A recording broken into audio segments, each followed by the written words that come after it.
நேயர்களுக்கு வணக்கம். யோக ரகசியம் நிகழ்ச்சியில் உங்களை சந்திப்பதில் மிக்க மகிழ்ச்சி. ஓம் பூஜ்யாய ராகவேந்திராய சத்திய தர்ம ரதாயச பஜத்தாம் கல்ப விருஷாய நமதாம் காமதேனுவே. ஸ்ரீ ராகவேந்தருடைய பொற்பாதம் தொட்டு வணங்கி குரு வாழ்க குருவே துணை.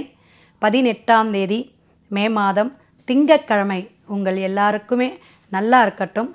அதாவது வைகாசி 4ஆம் தேதிங்க. சிறப்பான விஷயம் அப்படிங்கிறது திதியை கொண்டு ஒரு நட்சத்திரத்தை கொண்டு அதே போல் அந்த நம்ம பிறக்கக்கூடிய நாளை கொண்டு எடுப்போம். அப்போ ஒவ்வொரு நாளிலையும் நமக்கு சில மாற்றங்கள், சில நமக்கு என்ன தேவைகள் இருக்கோ அதெல்லாம் நடக்குமா, ஒவ்வொரு வீட்டிலையும் ஒவ்வொரு வாழ்க்கைக்குள்ளேயும் பிரச்சனை இல்லாத இடமே கிடையாது அப்படின்னு சொல்லலாம். அப்படி இருக்கக்கூடிய நம்மளுடைய இந்த வாழ்வாதாரத்தில் இன்றைக்கி பார்த்திங்கன்னா துவிதை அப்படிங்கிற ஒரு திதியில் நமக்கு இன்றைக்கி நிறைய விஷயங்கள் செய்யலாமா? கண்டிப்பாக செய்யலாம். ஏன்னா அமாவாசை, பிரதமை, இதுக்கு அடுத்து 3ஆவது நாளாக இந்த சந்திர தரிசனம் அப்படிங்கிறத ஒரு சின்னதாக நம்ம சொல்கிறோம். என்னென்னா சந்திரன் அப்படிங்கிறது மனதை பொறுத்து இருக்கக்கூடிய கிரகம். அது திங்கட்கிழமையும் சந்திரனுடைய ஆதிக்கம் சோமவாரம்னு சொல்லுவோம். ஸோ இந்த சந்திரர் தரிசனம் அப்படிங்கிறது அந்த பிறை பிம்பம் சின்னதாக மெலிசாக கொஞ்ச நேரம், ஒரு 2 மணி நேரம், அதிகபட்சம் ஒரு 3 மணி நேரம் தான் நமக்கு தெரியும். அதை நம்ம தேடணும்.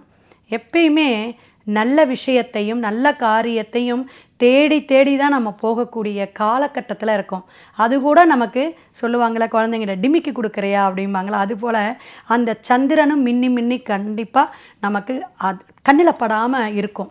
இதெல்லாம் நம்ம அனுபவமாக சொல்கிறது. ஸோ இந்த சந்திர தரிசனத்தை பார்க்கறனால கோடி புண்ணியம் அப்படிம்பாங்க.